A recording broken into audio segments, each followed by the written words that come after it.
আজ প্রথমবার যে ছেলে আমাকে ছেড়ে বাইরে কোথাও একা একা যাচ্ছে।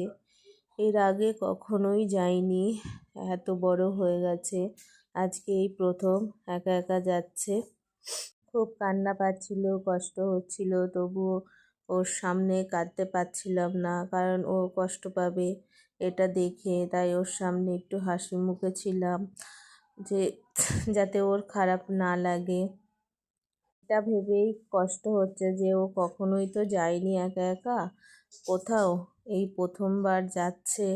কি করবে না করবে, অত দূরের রাস্তা, সেটাই ভাবছি। আসলে আমার গলাটা ভীষণ বসে গেছে, এর জন্য ভয়েসটা ঠিকভাবে দিতে পারছি না। তো এখন ছেলে বাসে উঠে গেল, খুব খারাপ লাগছিল। আর মা তো ভীষণ কান্নাকাটি করছে। মা মা ফোন করে করে খুব কাঁদছে। কিছু করার নেই, কারণ একদিন তো বাইরে যেতে হবে, সবাইকে কাজ করতে হবে। তো ও গেল বাইরে,